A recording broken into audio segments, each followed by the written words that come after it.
Esta es una producción de Grupo Fórmula. Fíjense que esta mañana conversé con el canciller de la República en enlace hasta Nueva York. Esta es la entrevista. Bueno, pues el día de hoy, como le informamos oportunamente, el canciller de la República participó en el Consejo de Seguridad de la ONU y hoy tengo el privilegio de enlazarme con él hasta Nueva York. Canciller, bienvenido. Hola, ¿qué tal? Muy buenas tardes, gusto saludarte. Oiga, usted ha recorrido el mundo por el ciberespacio en los últimos meses. ¿Qué efecto tiene estar presencialmente, ni más ni menos que en el Consejo de Seguridad de la ONU? Canciller. Bueno, el impacto que tiene que sea presencial es que puedes tener contacto directo, muy cercano, con varios cancilleres, y a lo mejor algo que te tomaría más tiempo en llamadas por Zoom, lo puedes ver mucho más rápido en esas reuniones en corto, que no tienen sustituto, ¿eh? O sea, es un tema humano. Decimos que es química, ¿no? Pero yo creo que el impacto que va a tener es que va a acelerar varias cosas que a México le interesan. Ya. ¿Eligió usted estar presente ahí? Además, en esta oportunidad Francia presidió la sesión. El canciller le dirá, ¿por qué eligió este tema del personal humanitario y todo lo que esto implica, canciller, para efectivamente estar el día de hoy en Nueva York? Porque tenemos varias iniciativas en conjunto con Francia y con otros países que hoy estuvieron presentes también. Y había una muy buena oportunidad, ahora si me lo permites, para encontrar en esta iniciativa puntos de coincidencia relevantes sobre cuestiones que nos importan, como la situación de Haití, cuáles deben ser los límites de las sanciones y los bloqueos por el impacto que tienen las condiciones humanitarias, cómo podemos proteger mejor a los enviados, porque México ya está participando en las misiones de paz. ¿Qué debemos hacer para protegerlos con mayor efectividad? El tema de género, que nos importa mucho, hay varias iniciativas en curso. Entonces, hoy era una buena ocasión para participar en ese tema y avanzar en las prioridades que México ha planteado. Recuerda que nosotros vamos a presidir el Consejo de Seguridad. En noviembre. En noviembre. 3 puntos estableció usted con toda claridad. 1, respecto a las normas del derecho humanitario, todo el tema de valorar bien que las sanciones no se vayan sobre la gente que no debe ser sancionada. Y después decía usted, las normas no están mal, el gran desafío es implementarlas, canciller. El gran desafío de la Organización de Naciones Unidas, mi querido Leonardo, es ese. ¿Cómo podemos hacer que la efectividad de las disposiciones sea mayor? Entonces, una parte son los compromisos nacionales y otra parte es el que haya visibilidad de los temas y que sean exigibles y que podamos rendir cuentas. También hoy estuvo, que me pareció muy interesante en la reunión, estuvo presente una organización no gubernamental que tiene su sede en Francia y que se dedican su lógica es reducir el hambre donde se presenta, donde se pueda presentar. Entonces nos dieron su visión muy crítica y también propositiva. ¿Qué te quiero decir? Visibilizar y comprometer a la sociedad en estas tareas y a la opinión pública. Alguien dirá, bueno, ¿y eso qué efecto puede tener? Bueno, se han logrado muchas cosas, sí. No todo es la fuerza nada más. Muchas cosas, muchos cambios importantes se han logrado por la presencia de la opinión pública. Por ejemplo, me dirás cuáles, la prevalencia del derecho humanitario a nivel internacional, que no era necesariamente así hace un par de décadas. No era así. Habrá que ir viendo, supongo, caso por caso. Son normas de aplicación general. Se refirió usted al caso del Congo. También mencionó en su discurso, canciller, la situación en Afganistán, en Tigray, donde ha habido distintos episodios. En fin, ¿se puede aproximar uno al fenómeno con normas generales o hay que ir viendo caso por caso? Yo creo que podemos tener normas de observancia general, como por ejemplo que la violación a los derechos humanos esenciales se considere crimen de guerra en cualquier caso, que es una de las propuestas en curso. Tiene mucha implicación lo que estoy diciendo. Hay una resistencia importante. Sin embargo, sería una norma de aplicación general, exigible incluso en la Corte Internacional. Vamos a ver, ese es un camino. Y el otro es tratar de resolver políticamente la situación de cada caso con la combinación de fuerzas y de países que participamos en Naciones Unidas. Obviamente ahí tienes Siria, tienes lo que pasó o está pasando en Congo, lo que puede ocurrir en Etiopía, está el caso de Afganistán. En cada caso hay que aplicar un dispositivo político. Finalmente la diplomacia es eso, la política.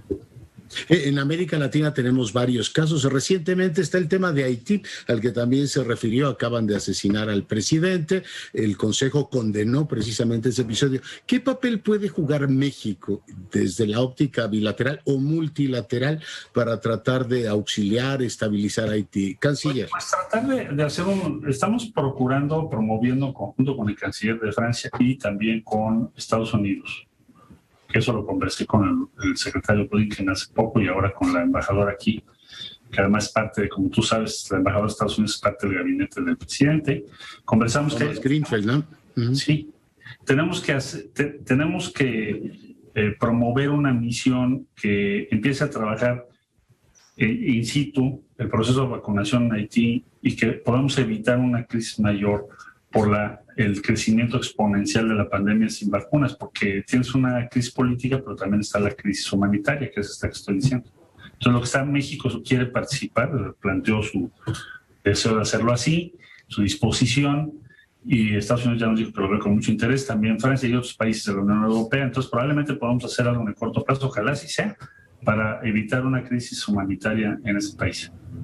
Porque en la diplomacia de vacunas y en la cooperación, hace algunas semanas daba usted a conocer que estamos ayudando a Belice, a Bolivia, a Paraguay, a varios países. ¿Se incluye en esta cartera Haití? Incluimos a Haití, pero sobrevino el lamentable asesinato del presidente de Haití. Entonces, de pronto no tuvimos condiciones para poder enviar las vacunas. Pero México ha estado insistiendo que es necesario hacerlo porque no han empezado su proceso de vacunación a estas fechas. Es de los pocos países del mundo que no ha empezado, no hay ninguna vacuna que se haya colocado. Y eso evidentemente puede ser una crisis mayúscula en muy poco tiempo. Entonces, vi muy receptivos a varios países. La participación de Naciones Unidas sería decisiva y espero que en las próximas semanas podamos tener un acuerdo para poder trabajar juntos en el caso de Haití. La vocación multilateralista mexicana se mantiene muy sólida. Nos mantenemos muy informados de lo que ocurre en nuestra misión en Nueva York. El embajador de la Fuente se prodiga por dar de mil maneras, rendición de cuentas, ¿no?, de todo lo que se está haciendo. Pero ¿cómo lo siente nuestro canciller? Nuestra vocación está musculosa, multilateralista, musculosa, sólida, canciller. O sea, ha ido creciendo y ahora tenemos, yo diría, somos un país que le interesa bastante a otros países, a otras potencias, porque nuestra acción multilateral cada vez es más amplia. Esto que acabas de mencionar de las vacunas, México es de los pocos países del mundo que está enviando vacunas a otros países. Son muy pocos. Entonces, eso nos coloca dentro de, digamos, el grupo de países que está invirtiendo esfuerzos importantes en materia multilateral. Eso es el multilateralismo, ¿no? En esencia es lo que siempre hemos creído. Entonces, veo que México tiene una participación cada vez mayor. Estamos ya en las misiones de paz de la ONU, estamos participando en muy diversas problemáticas que se presentan en el Consejo de Seguridad. La propia presencia de México en el Consejo de Seguridad, que ahora presidiremos, como ya lo dije, en noviembre, pues marca un punto relevante de presencia de México en el espacio multilateral. Sí veo un activismo multilateral de México relevante. Canciller, preguntarle sobre el tema cubano. Fijaba el día de hoy la postura nuevamente. ¿Hay alguna, digamos, relectura de lo que ha sido hace algunas semanas en la misma Naciones Unidas? 184 países condenaron el bloqueo a Cuba. ¿Hay alguna actualización de la postura de México respecto a ese tema, canciller? No, lo que dijimos o dije es, a ver, ¿cuál es el límite o la frontera entre las sanciones? Nosotros siempre nos hemos opuesto a las sanciones, pero digamos, en la comunidad internacional decir, a ver, ¿cuál es la frontera entre bloqueos y sanciones? Que finalmente bloqueo es eso. Y las crisis de carácter humanitario que pueden traer consigo. Hay una contradicción de fines, ¿no? Si lo que queremos es evitar crisis humanitarias en el mundo, entonces sanciones o bloqueos que puedan conducir a esa circunstancia pues son contradictorios en sí mismos. Entonces, debiera revisarse ese bloqueo en particular y otras sanciones a otros países. Debo decirte que en el Consejo de Seguridad este es un debate muy de fondo, es decir, no es un asunto sencillo, no solo por Cuba, sino por otros países. Puede haber casos en los que las sanciones sí tengan sentido cuando se están cometiendo crímenes de guerra o algo así, y que puedan ayudar a resolver las cosas, pero en muchos otros están trayendo consigo graves consecuencias humanitarias. ¿Cómo se puede? Lo que decía esto en su discurso, que hay efectos no deseados de esas sanciones, ¿no? Sí. Entonces, ¿cómo puedes conciliar el que se quiere evitar una situación de crisis humanitaria cuando tienes un país que no tiene combustible o que no puede tener jeringas para vacunar aunque tenga la vacuna? Es decir, ¿cuál sería la frontera entre la política y las razones humanitarias de fondo? Ese es el punto, por eso nosotros nos oponemos al bloqueo. Es más, pensamos que si se eliminara el bloqueo, sería mucho más sencillo que los cubanos decidieran qué es lo que van a hacer en los próximos años respecto a su régimen político, que de ninguna manera creemos que nosotros lo debamos diseñar. Pero con el bloqueo de por medio está muy difícil el poder resolver lo segundo, que es cuál es el futuro político en el caso de Cuba. Primero te diría de Venezuela. Hace 2 años México dijo, a ver, esto que están planteando en Venezuela no va a funcionar. No sé si recuerdas que tuvimos una reunión en Montevideo y dijo la Unión Europea, vamos a reconocer a Guaidó, y finalmente también Estados Unidos dijo, bueno, pues vamos a dividir el régimen, etcétera, etcétera. Eso fue hace 2 años apenas. ¿Qué sucedió? Pues que todo empeoró. Entonces, la posición de México sigue siendo más o menos, aunque hay cambios en las circunstancias, siempre nuestra posición es en ese sentido, como lo que te acabo de describir. Claro. Lo que pasa es que el vecindario se nos está complicando porque teníamos también Colombia, en la que participamos también en la misión, y en teoría se estaba estabilizando. Ya ve usted el giro que ha tomado últimamente. Sobre Colombia, ¿en qué situación estamos, canciller?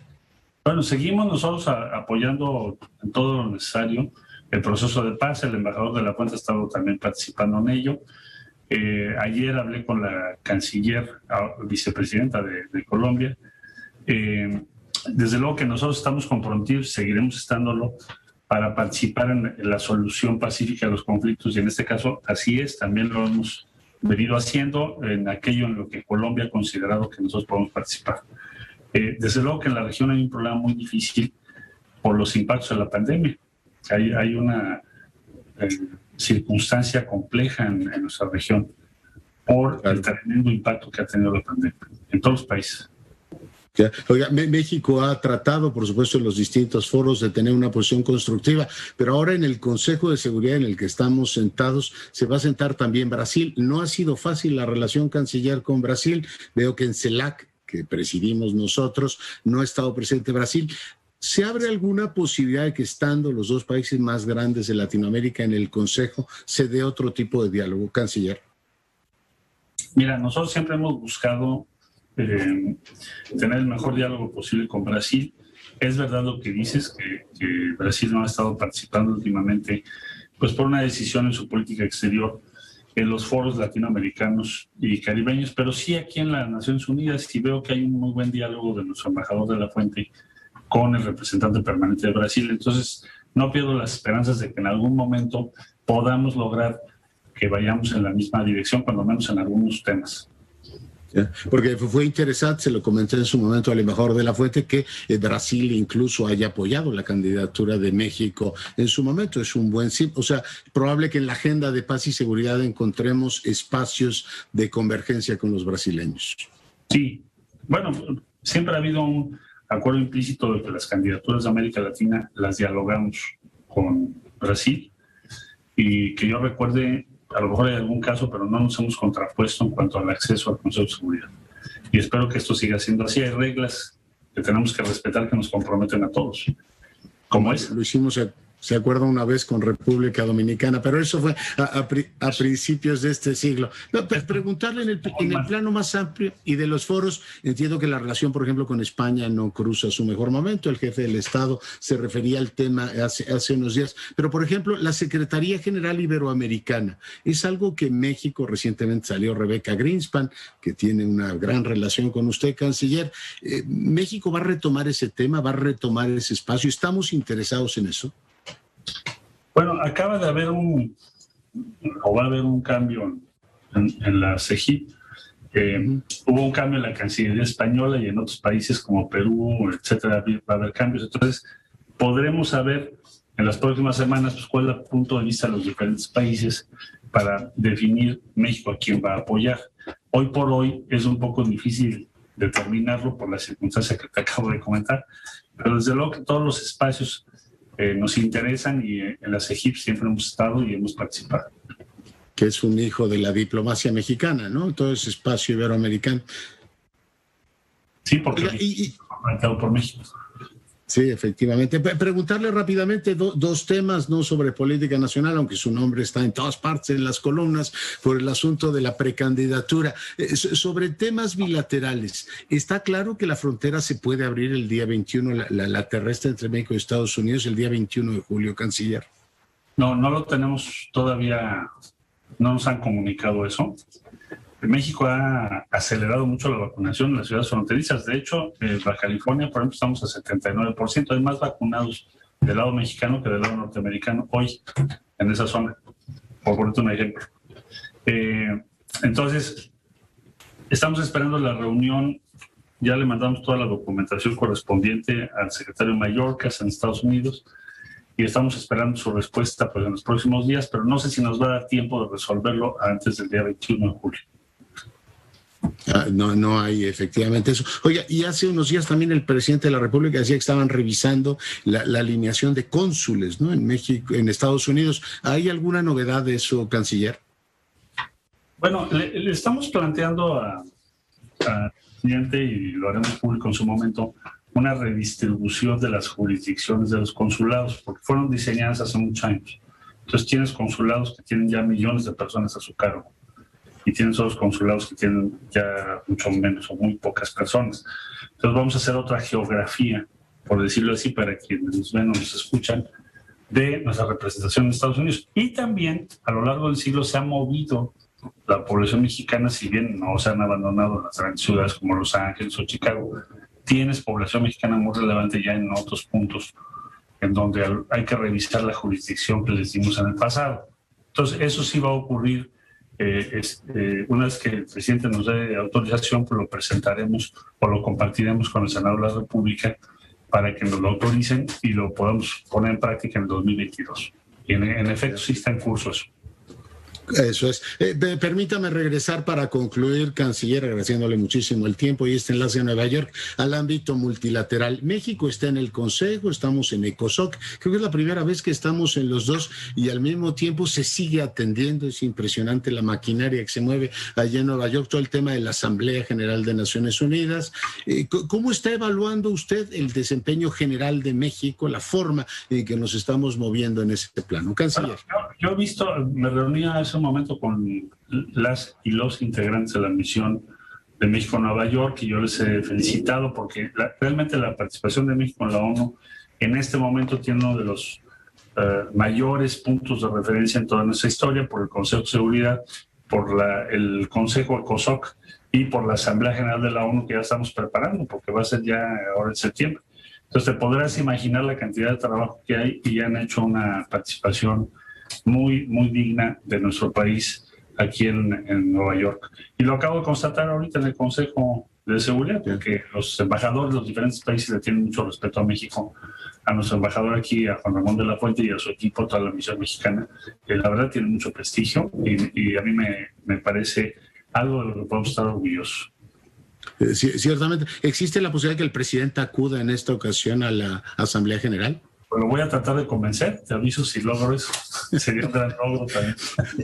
Si lo convenzo, pues estaría buenísimo. Yo por supuesto, yo tomo nota y creo que estaría muy bien, ¿no? Digo, el presidente de México pesa mucho en el ánimo mundial y pues estoy seguro que tendrá muchas cosas que decir en la ONU. Claro que sí. Bueno, pues vamos a tratar de que así sea, o si no, bueno, pues que esté conectado, porque muchos van a estar por Zoom. Va a ser una asamblea entre presencial y por Zoom. Vamos a ver cómo se resuelve. Como me lo acaba de decir el canciller de la República, el contacto directo es insustituible. Canciller, le agradezco mucho el enlace, un abrazo y bueno, pues estamos pendientes. Gracias a ti por invitarnos a tu casa y te mando un abrazo. Muchas gracias. Gracias. El canciller Marcelo Ebrard, de Enlace desde Nueva York, hoy comentando con usted la experiencia de haber estado en el Consejo de Seguridad de la ONU. Esta fue una producción de Grupo Fórmula.